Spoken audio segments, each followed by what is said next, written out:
I've just won the Disability Sports Award. Fantastic. So you've had a pretty amazing, hectic year. Does this really top it off for you? It's lovely. It's like a continuation.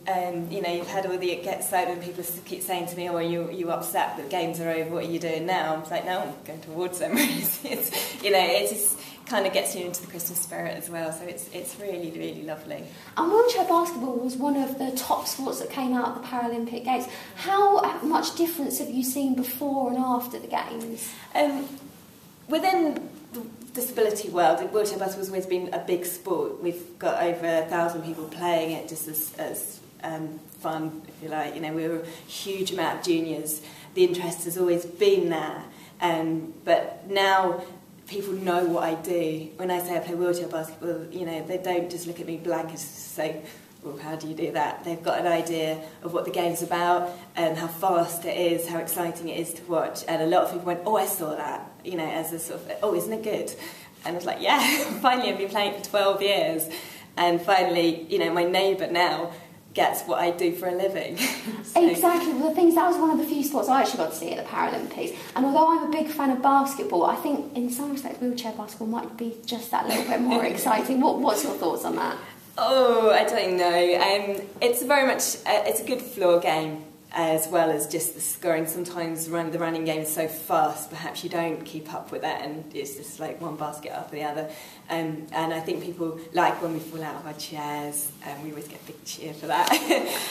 So yeah, and I think they see the intensity of the game as well, and how it's played out in minute detail, and they can see it being played out and the tactics that we use.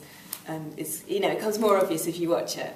Yeah, and especially when, obviously when you said people give you a big cheer when the people do fall out their chairs, I think it was nice in some respects that people were just players were just picking themselves up. And do you think that maybe changed people's view of that people in wheelchair don't necessarily need to be wrapped in cotton wool? Absolutely, I mean, we don't break, you know, people would say to us, "Does it hurt?" No one would play a sport if it ended up that you injured yourself after every game you played, so no, generally it doesn't hurt falling out. And yes, we are athletes, we pick ourselves back in our chairs with our chairs strapped to us. You know, people say, "Oh, why are you strapped in? Is it so you don't fall out?" It's no, when we fall out, our chair is with us and it doesn't go flying across the hall.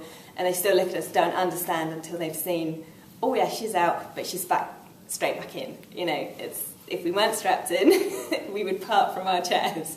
So. Exactly, yeah, that might not be very pleasant. No. And also you do a lot of trying to get more people involved in wheelchair basketball. What sort of clubs or facilities are there for people in Surrey? Well, one club I've been involved in setting up just before the games, actually, is Surrey Rams, and it's a junior club, and it's based in Sunbury. So, and that's a really thriving young club. They're in the junior league now. I'm also involved with the London Titans, which is my club. Obviously not quite in Surrey, but it's near enough. So there are other clubs in Surrey that are really good. There's one in Farnborough. And it's, you know, you kind of, I think with disability sport, we don't stick to boundaries. You know, if a club is in driving distance that needs you to turn up for some event, you go. You know, we don't worry about if it's in London, Surrey, Buckinghamshire. It's and I think that's also with players. You know, I play for a London club because that's the division I need to be in, level I need to be in. So it's kind of, you travel to wherever suits you. You know. Exactly. And what's next for you, sport-wise, future in wheelchair basketball? Well, we've got the European Championships in June in Germany. So at the moment we're starting training for that. Beyond then, I don't know. I mean, there's a lot of young girls in this sport, and you know, if they want to get to Rio, they've got to push me out. I'm the oldest member of the team at the moment, so yeah, I'll continue as long as I can.